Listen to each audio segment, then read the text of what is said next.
Welcome to Cyberpunk.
Muy buenas a todos.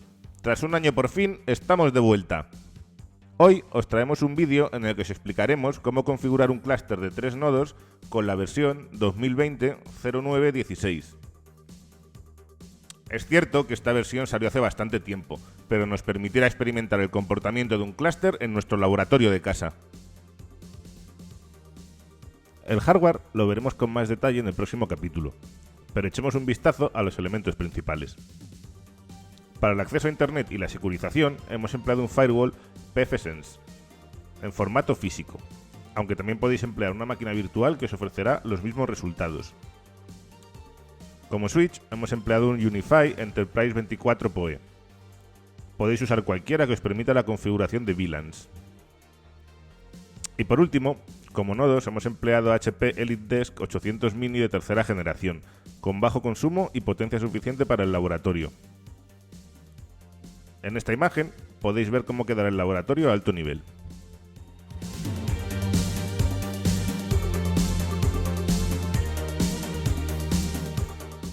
Terminamos la sección con el presupuesto. Los precios los hemos obtenido de Amazon en el momento de crear este vídeo. Quizás cuando lo estéis viendo ya no tenga sentido.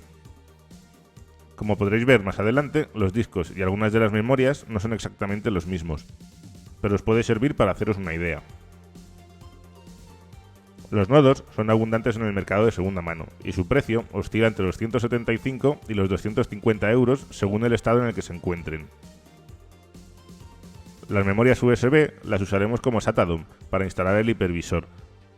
Las Samsung no se calientan demasiado y tienen un rendimiento aceptable. Los discos Sabrent son muy parecidos en cuanto a rendimiento a los Samsung, pero algo más baratos. Los discos Crucial SATA tienen un buen equilibrio entre durabilidad, rendimiento y precio. Las memorias Crucial ofrecen buenos resultados a un coste contenido. Y por último, hemos usado un emulador de pantalla para poder conectarnos de forma remota a la AMT. Detallaremos esto en el próximo capítulo.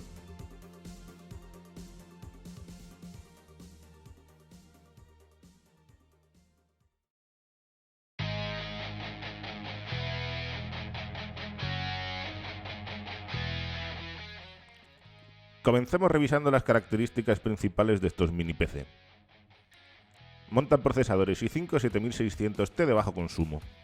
La pega es que no disponen de hiperthreading y solo tienen 4 cores y 4 hilos. Soportan 32 GB de memoria SODIMM DDR4 a 2400. Disponen de ranura M2 PCI Express para discos NVMe. Soportan VTX y VTD. Tienen AMT para poder gestionarlos de forma remota. La tarjeta de red es una Intel i219LM, compatible con Nutanix y VMware, sin necesidad de drivers adicionales. Además de todo, tienen un módulo TPM 2.0, por lo que podremos instalar Windows 11 sin problemas. Desde fuera, podemos ver que tienen conectores tanto USB tipo C como tipo A, un par de puertos DisplayPort, la tarjeta de red, una interfaz RS232 y el puerto de alimentación. Al retirar la tapa y levantar el ventilador que va sujeto con unos pequeños imanes, descubriremos los puertos para los módulos de memoria y justo a la izquierda el puerto SATA, con extracción fácil para nuestros SSD. Desatornillando el chasis del SSD podremos ver que debajo hay dos puertos, un M2 2230 para la tarjeta Wi-Fi, que no usaremos, y un M2 2280 para el NVMe. Os dejamos esta foto en la que podéis ver con qué vamos a rellenar los nodos.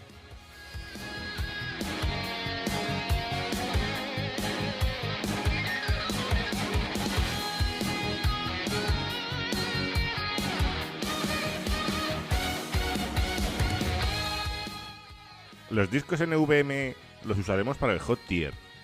Tenemos un Samsung 970 Evo que vamos a reciclar de otro proyecto y, como bien sabréis, tiene un rendimiento excepcional. Le acompañan dos discos Sabrent Rocket 3 que son algo más baratos y ofrecen un rendimiento muy parecido.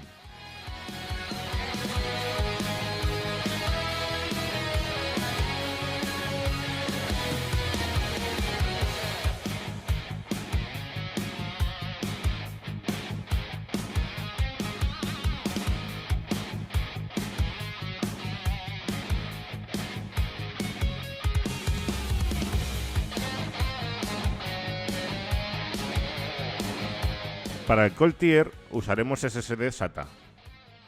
Hemos reciclado un Samsung 850 Evo también de otro proyecto y le acompañarán dos Crucial MX500. Todos ellos tienen un rendimiento de sobra para el laboratorio.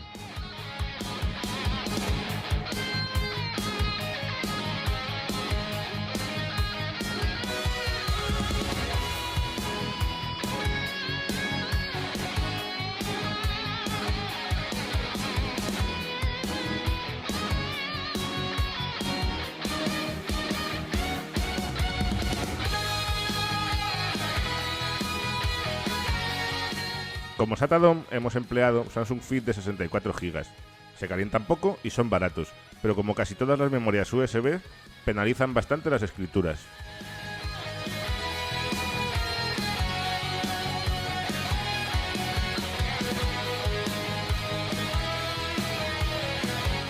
Sobre las memorias poco tenemos que decir.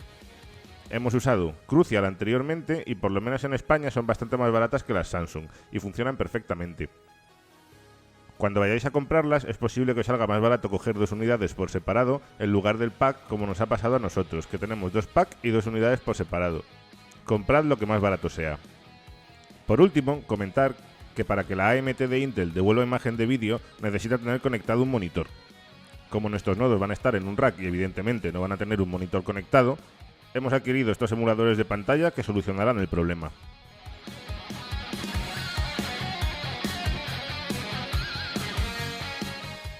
Por fin ha llegado el momento de ensamblar nuestros mini PCs. Como veis, tenemos aquí los tres, lo que vamos a usar como tres nodos, que son exactamente iguales. Así que para esta guía retiraremos dos de ellos, que ensamblaremos fuera de cámara. Y nos centraremos en este, por ejemplo, el Mini 02. Aquí tenéis los puertos delanteros y los puertos traseros. Abrirlo es muy sencillo.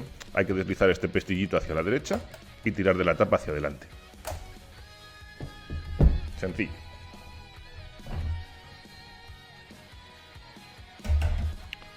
Aquí podéis ver el ventilador, el procesador y la caja que tenemos para el disco. Justo debajo de esta está el compartimento para el NVMe y la tarjeta Wi-Fi. Vamos a comenzar instalando las memorias RAM. Levantamos el ventilador con cuidado. Lo echamos hacia atrás. Cogemos nuestras memorias.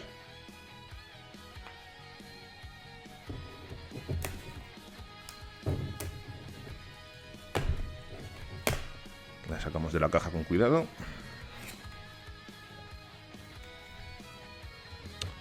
Y procedemos a instalarlas. Alineáis las patillas y apretáis hacia abajo.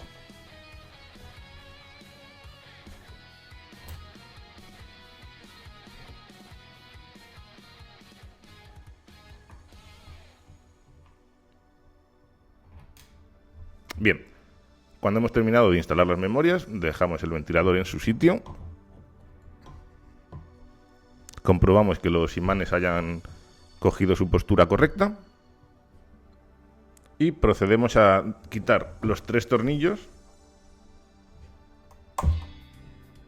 que sujetan la caja del disco SATA. Para ello vamos a utilizar este cabezal de nuestros destornilladores.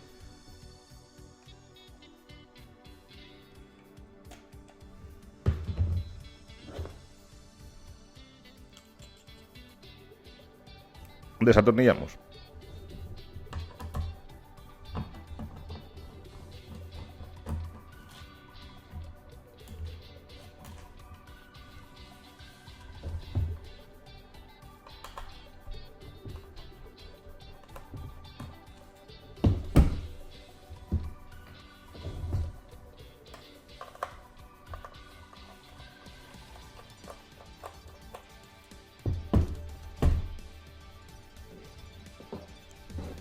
Una vez que tenemos la caja liberada, levantamos el compartimento del SSD hacia atrás con cuidado para no partir el cable flex que lo conecta con la placa base.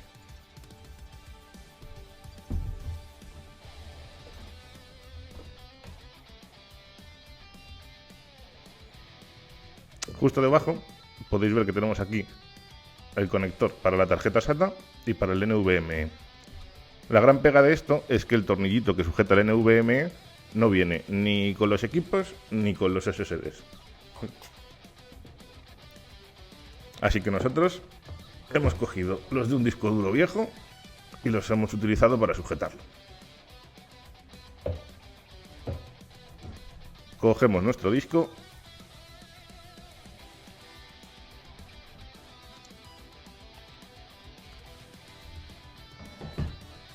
y lo colocamos en su sitio. ¿Qué nos va a hacer falta? Este cabezal de los destornilladores.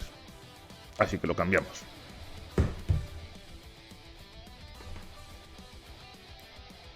Como veis, nosotros hemos dejado el tornillo ya en su lugar y lo que vamos a hacer es aflojarlo un poquito para que no se pierda y luego ir ajustando para que sujete el disco.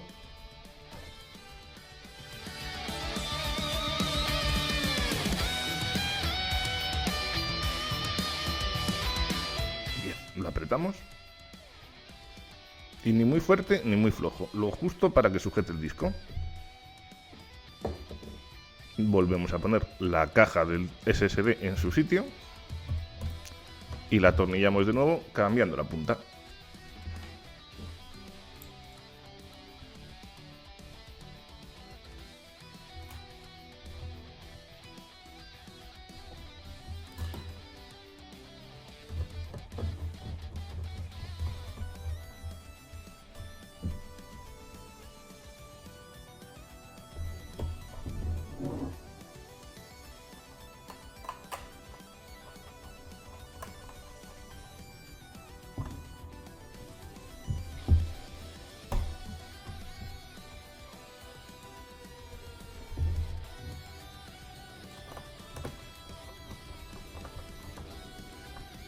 Listo. Bien. ¿Qué nos queda? Introducir el disco SATA SSD. Como veis, tiene 4 tornillitos que le sirven de guía para el sistema de extracción fácil. Entonces, alineamos los conectores con los carriles y lo vamos introduciendo con mucho cuidado para no partir el conector trasero.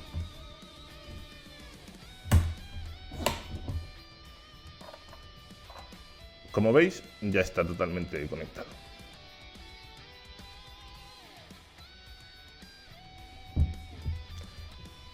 Cerramos nuestro equipo e igual alineamos el frontal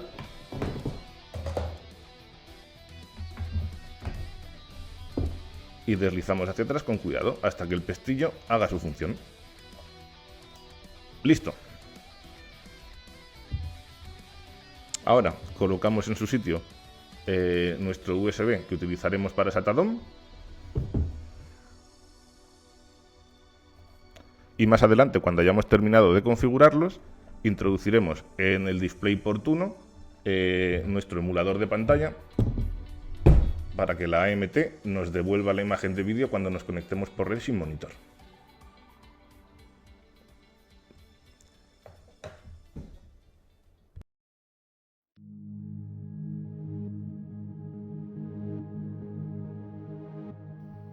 La AMT nos permitirá conectarnos remotamente a nuestros nodos, así que vamos con la configuración. Después de arrancar, presionaremos repetidamente la tecla de escape hasta que se nos muestre el menú de arranque y una vez dentro seleccionaremos EMI Setup.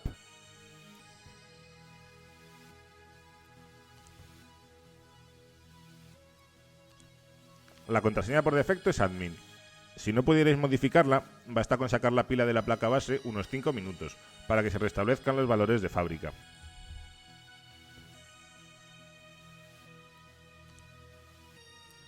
Dentro de las opciones generales podremos cambiar la contraseña y configurar las actualizaciones de firmware. Entremos al apartado de la configuración. Habilitamos el Manageability Feature Selection. Dentro de Sol Storage Redirection KVM habilitaremos todos los parámetros. En el User Consent dejaremos en None el User Opt-in y habilitaremos el Opt-in Configurable from Remote IT.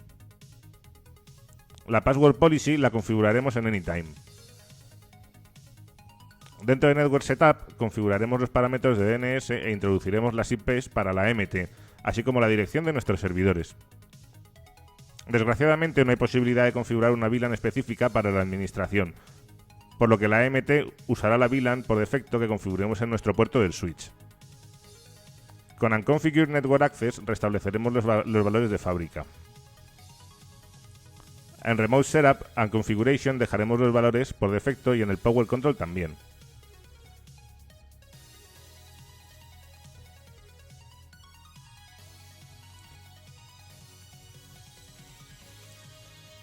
Para terminar y guardar los cambios, salimos de la configuración.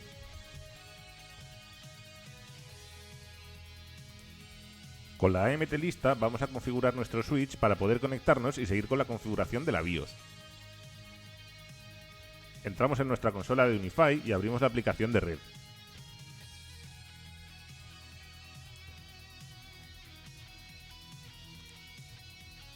Nos dirigimos a Settings y seleccionamos la pestaña Networks, donde os mostraremos cómo configurar una nueva VLAN para que creéis las que os hagan falta.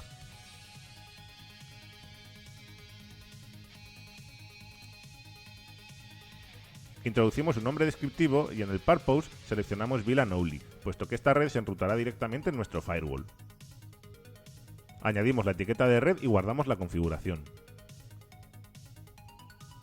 Con las VLAN creadas tenemos que definir un port profile para asociarlo a los puertos donde conectaremos nuestros nodos. Nos dirigimos a la pestaña de Profiles y seleccionamos Switch Ports. Pinchamos en Add New Port Profile e introducimos el nombre que queramos. Deshabilitamos el PoE y configuramos la VLAN nativa. Esta VLAN es la que va a tener asociada al puerto por defecto. Todo tráfico de red que no lleve un tag específico entrará por la VLAN nativa. Seleccionamos las VLAN que irán dentro del trunk, en nuestro caso 106, 110 y 112, y dejamos las opciones avanzadas por defecto. Con esto ya tenemos el port profile creado. Vamos a asignárselo a los puertos donde están conectados nuestros nodos. Pinchamos en el apartado de Devices y seleccionamos nuestro switch. Hemos usado los puertos 5, 6 y 7, así que uno a uno iremos cambiando el port profile por el que acabamos de crear, Nutanix Lab.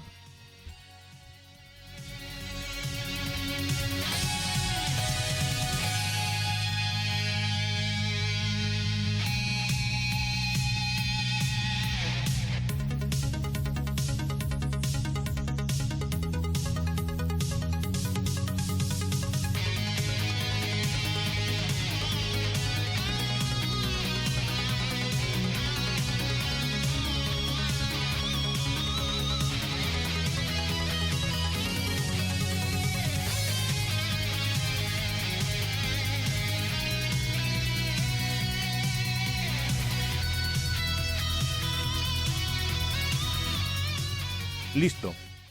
Es el momento de conectar los nodos en el rack y revisar que nos podemos conectar a ellos. Hagamos un ping a las AMT para ver que llegamos sin ningún problema.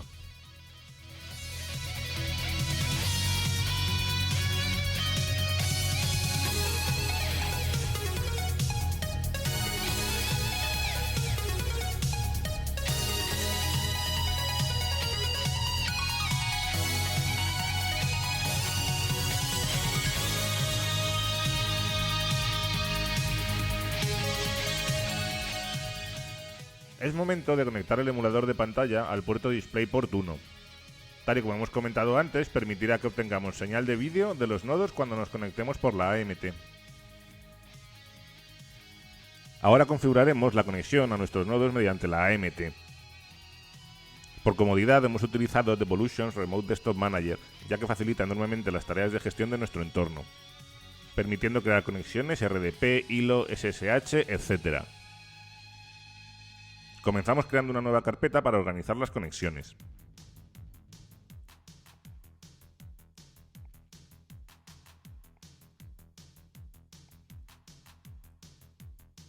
Introducimos el nombre que queramos y buscamos un icono que nos guste.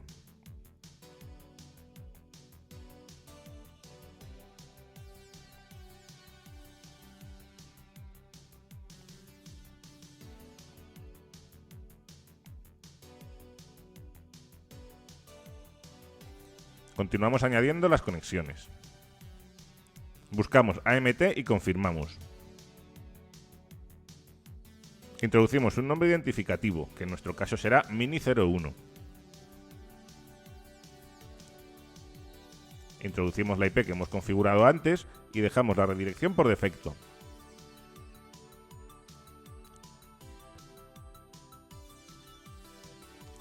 Para terminar, configuramos usuario, contraseña y activamos el check de Scaled. Repetiremos los pasos para los otros dos nodos.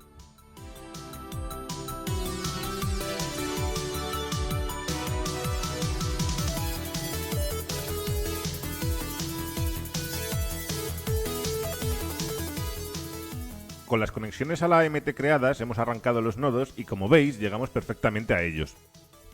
Han arrancado sin problemas en Windows 10.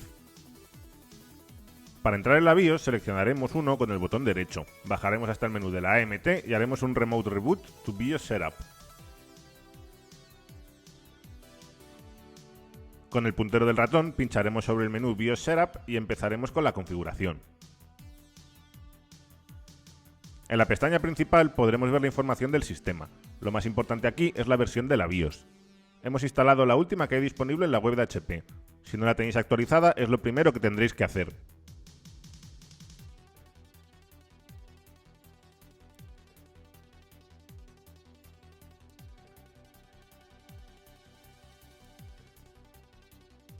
En la pestaña de seguridad revisaremos que la configuración del TPM esté por defecto.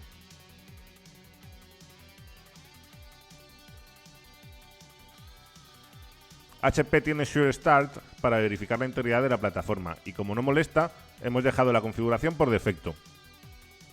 Si queréis, podéis activar el sensor de apertura de los nodos, pero para nosotros no es de mucha utilidad en este escenario, así que lo hemos dejado desactivado.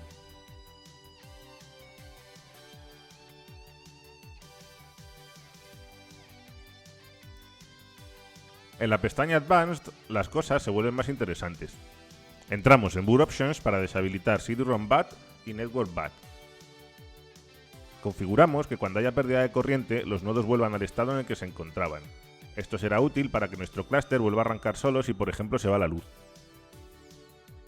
Por último, deshabilitaremos el Prompt on Memory Size Change.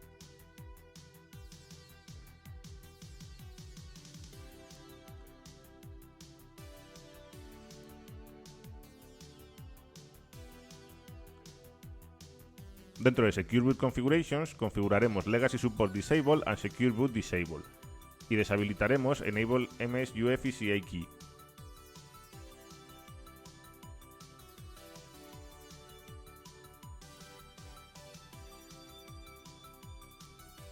Dentro de System Options habilitamos tanto el VTX como el VTD y deshabilitamos el módulo Wi-Fi Bluetooth.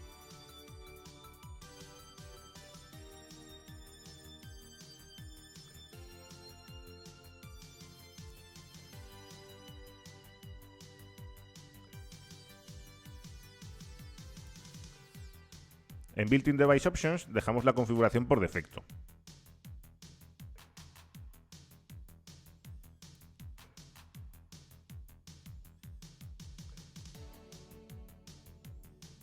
En Port Options también.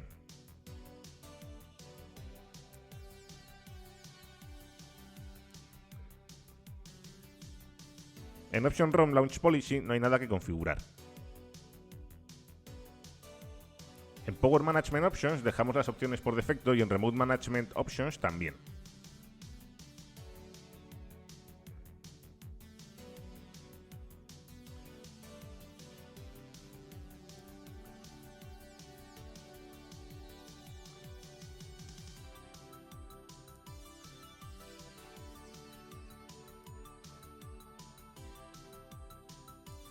En la pestaña de UEFI Drivers no hay nada que destacar, por lo que terminamos guardando la configuración y saliendo de la BIOS.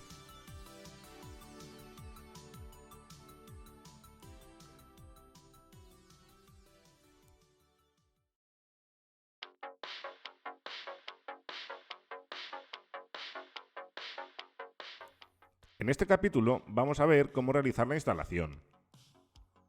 Necesitaremos la ISO disponible en el foro de la Community Edition y una unidad de almacenamiento USB que prepararemos como bootable. También es necesario que tengamos una cuenta con acceso para poder realizar la descarga. Si no la tuvierais, podéis solicitarla en el enlace que os dejamos en pantalla y también estará disponible en la descripción del vídeo.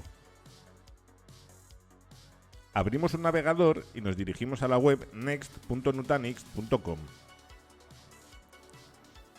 Hacemos login con nuestros credenciales y pinchamos sobre la imagen Nutanix Download Community Edition. Esta nos redirigirá al post de Angelo Luciani, donde descargaremos el installer ISO. Con la ISO descargada en nuestro equipo, vamos a crear un USB bootable para poder realizar la instalación. Si nuestro sistema es Windows, usaremos Rufus. Lo primero que tenemos que hacer es seleccionar la unidad que queramos. Seguidamente seleccionaremos la ISO y por último el Partition Scheme y el Target System. Como nuestros mini PCs tienen arranque UEFI, hemos seleccionado GPT y UEFI non-CSM. Es un proceso bastante sencillo. Para hacer lo mismo pero con MacOS usaremos UNet Booting. Lo primero que haremos será limpiar nuestra unidad USB. Para ello abriremos la utilidad de discos y formatearemos en FAT32.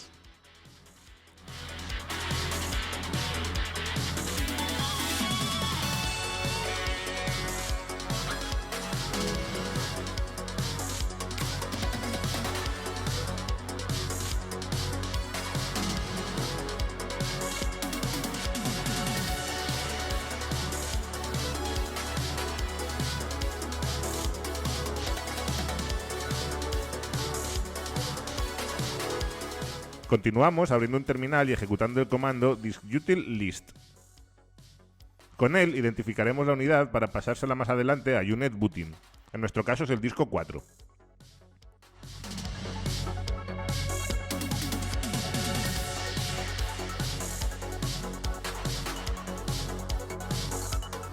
Al lanzar UNet Booting nos pedirá la contraseña para poder escribir sobre unidades USB.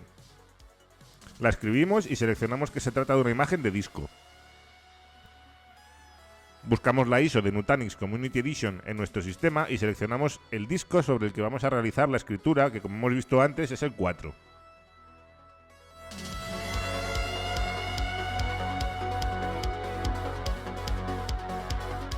Para terminar, pinchamos sobre OK y esperamos a que finalice el proceso.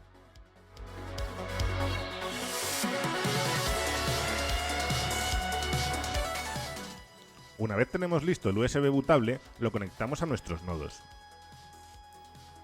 Por comodidad, nosotros hemos preparado 3 para poder realizar la instalación en paralelo, pero si no tuviéramos por casa tantas unidades USB, podremos ir nodo a nodo sin ningún problema, salvo que tendremos que realizar varios paseos al rack.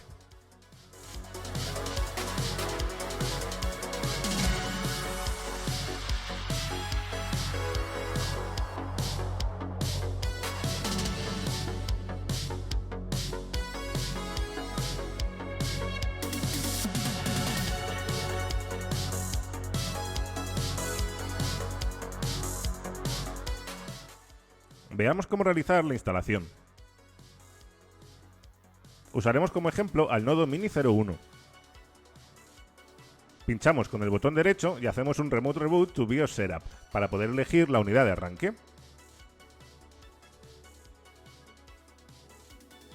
Cuando haya arrancado, pinchamos sobre Boot Menu y seleccionamos el USB bootable donde hemos instalado la imagen de Nutanix Community Edition en el paso anterior.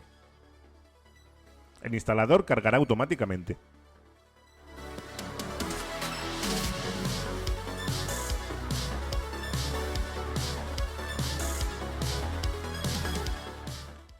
Dentro del menú de instalación seleccionaremos AHV como el hipervisor a instalar. En este caso, el uso seleccionado automáticamente para las unidades de disco no es el que necesitamos, por lo que vamos a modificarlo. La I representa el instalador, nuestro USB bootable. Aquí no hay nada que modificar. La C representa el disco del hot tier, donde se instalará la CVM. Seleccionamos nuestro disco NVMe representado como NVMe 0N1 y pulsamos la letra C para configurarlo. La D, el disco de cold tier, para el almacenamiento de datos. Como queremos que vaya nuestro SSD representado como SDA, pulsamos la letra D para que quede configurado. Por último, con la H aparece el SATA DOM, donde se instalará AHV. Lo dejamos tal cual está. Introducimos las IPs correspondientes al host de AHV y a la CVM. Ambas tienen que estar en la misma red o VLAN y no activaremos el check para crear un clúster de un solo nodo. Nos vamos a la siguiente página, leemos el contrato hasta abajo y lo aceptamos. Para comenzar la instalación pulsamos Enter sobre Start.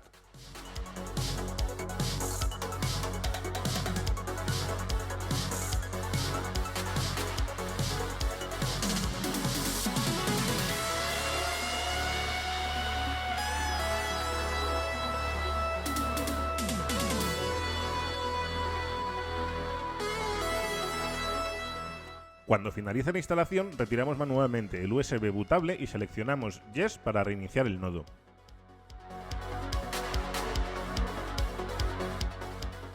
Ahora agarraos que vienen curvas. Como podéis ver en pantalla, los nodos no arrancan en AHV de forma automática, sino que devuelven el error System Boot Order Not Found. Para solucionarlo, cogeremos la unidad USB que hemos usado como SATA DOM y donde hemos instalado AHV para conectarla a nuestro equipo. Una vez que se monte, veremos la carpeta EFI. Al abrirla, podremos comprobar que hay dos subcarpetas. Entramos en la de CentOS y copiamos el fichero group x64.efi para pegarlo dentro de la carpeta boot.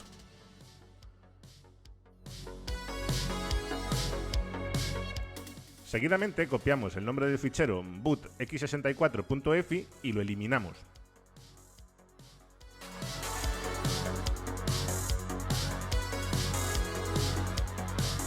Ahora renombramos el fichero que acabamos de copiar, group x64.efi, a boot x64.efi. Para terminar, extraemos la unidad USB de nuestro equipo y la volvemos a conectar al nodo. Si lo reiniciamos, veremos que esta vez arranca correctamente en AHV de forma automática. Será necesario realizar esta modificación en los otros dos nodos restantes.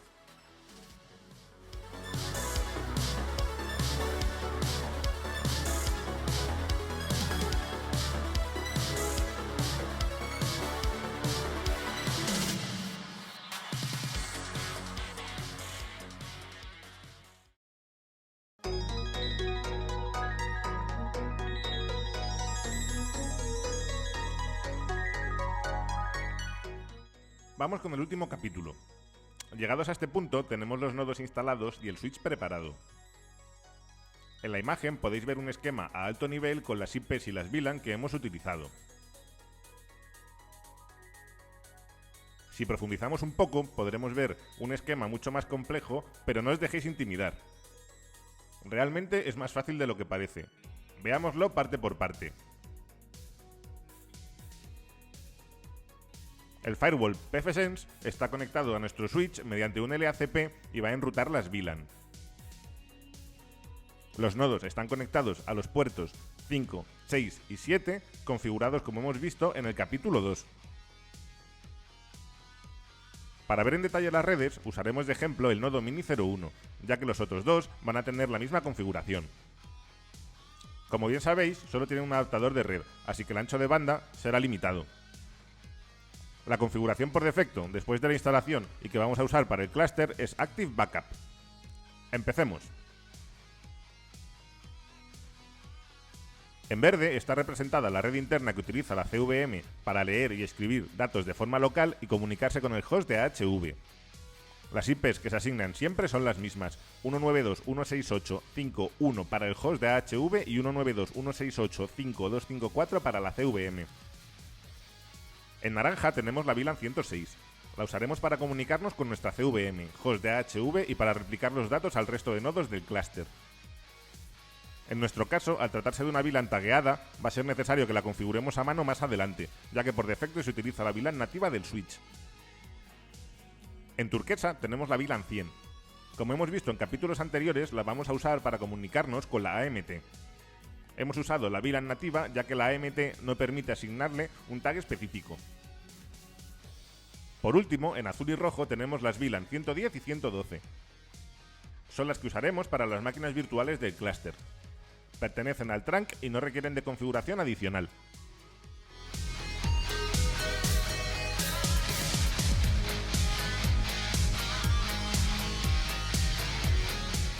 Una vez aclarada la configuración de red, vamos a ver cómo taguear la VLAN para el host de AHV y la CVM. Nos conectamos a la AMT del nodo Mini01 y hacemos login con los credenciales por defecto, root y Nutanix for you. Seguidamente ejecutamos el comando ovs vsctl set port br0 tag 106 y para comprobar que se ha ejecutado correctamente lanzamos ovs vsctl list port br0. Veremos el campo tag con la VLAN que acabamos de configurar. Esta configuración será necesario aplicarla también en el resto de hosts de AHV. Ahora nos conectamos mediante la red interna a la CVM. Hacemos un SSH con el usuario Nutanix a la IP 192.168.5.254 e introducimos la contraseña por defecto Nutanix for you. Ejecutamos el comando change cvm VLAN 106 y esperamos a que termine. Para comprobar que la configuración se ha aplicado correctamente, ejecutamos birst dump xml 1 grep tag id -c10 -color y veremos en color rojo el tag correspondiente a la CVM. Al igual que hemos hecho con los hosts de AHV, aplicamos esta configuración en el resto de CVMs.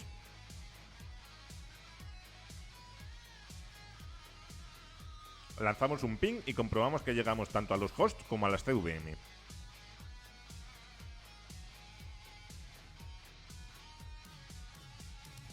El siguiente paso va a ser reducir la memoria asignada a las CVM. Tras la instalación, están configuradas con 16 GB. Vamos a bajarla a 12, lo que será más que suficiente para el laboratorio. Tened en cuenta que si vais a usar de duplicación, será necesario ampliarla. Nos conectamos por SSH a uno de nuestros hosts de AHV e introducimos los credenciales por defecto.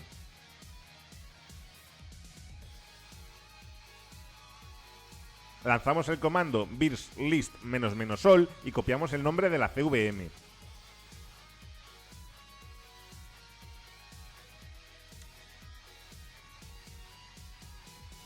Comprobamos la cantidad de memoria asignada con el comando birst dominfo, nombre de la CVM.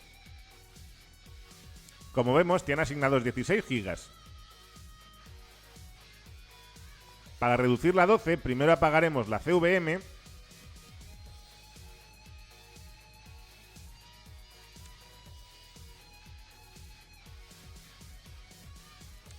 y luego lanzaremos el comando birst setmem, nombre de la CVM 12G --config, seguido de birst set maxmem, nombre de la CVM 12G --config.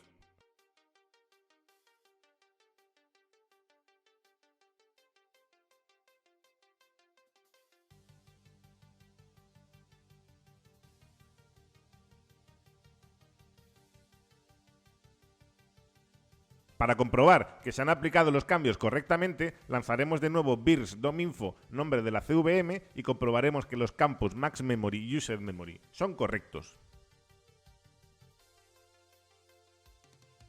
El último paso será volver a arrancar la CVM con el comando birst start, nombre de la CVM.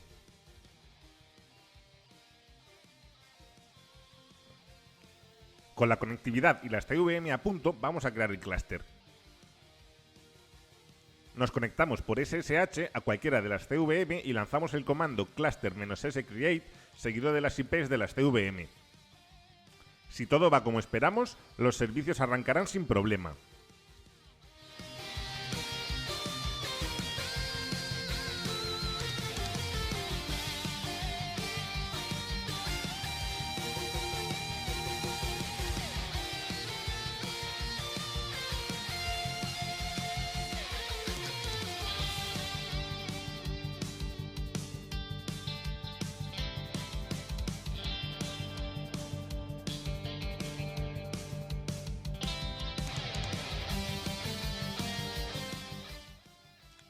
Nos toca configurar las DNS.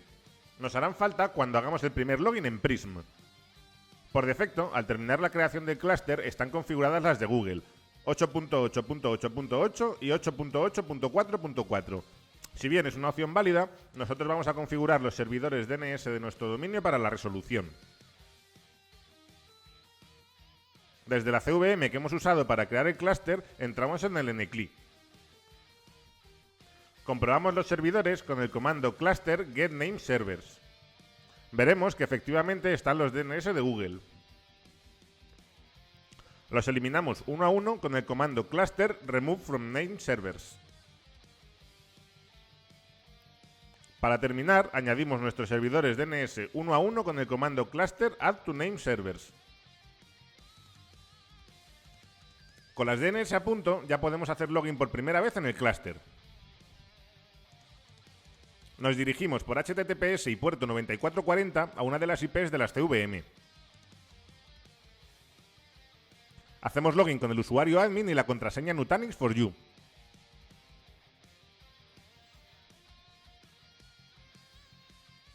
Automáticamente se nos solicitará que la modifiquemos. Introducimos el usuario admin con la contraseña modificada y justo después tendremos que introducir nuestros credenciales Next.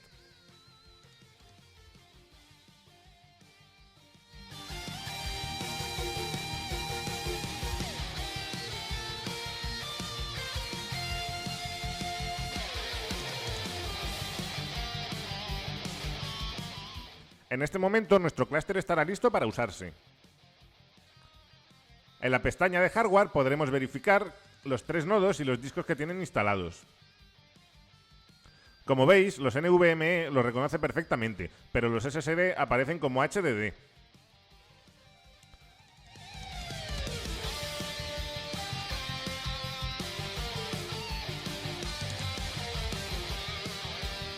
Podríamos activar el HA Reservation, pero supondría no poder usar 31,35 GB de memoria y dada la escasa cantidad de la que disponemos, no lo haremos. En lo que a espacio se refiere, podemos ver que la capacidad física del clúster es de 1,89 teras y la lógica de 968 GB. Si nos fijamos en los detalles del clúster, tenemos una capacidad resiliente de 1,19 teras. Este será el espacio que podremos utilizar sin riesgo aunque caiga uno de los nodos. Vamos con los servidores NTP. Nos dirigimos hacia la rueda de opciones en la parte superior derecha y dentro seleccionamos NTP Servers. Eliminamos los que vienen por defecto e introducimos los que nos parezca.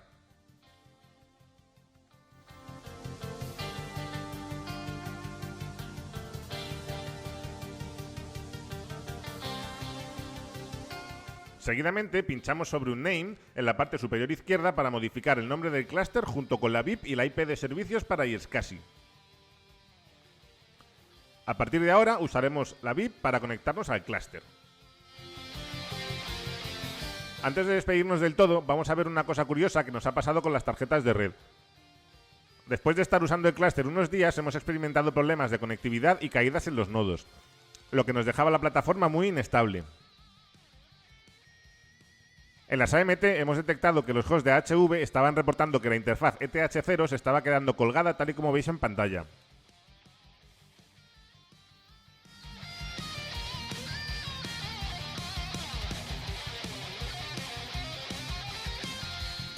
Esto se debe al TX y RX checksumming.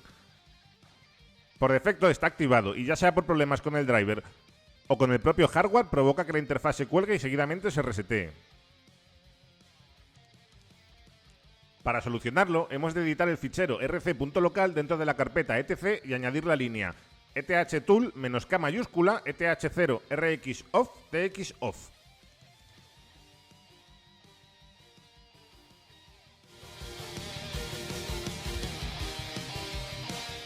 Cuando terminemos, reiniciamos el nodo y comprobamos que los cambios se han aplicado correctamente. Con este cambio, la plataforma queda totalmente estable y plenamente operativa.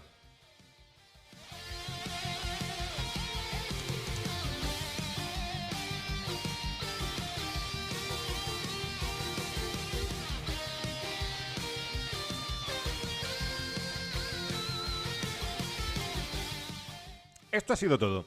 Esperamos que el vídeo os invite a montar vuestro propio laboratorio y os ayude a afianzar conceptos. Nos despedimos ya desde Mordor World. Si os ha gustado el vídeo, dadle a like y suscribíos. ¡Nos vemos!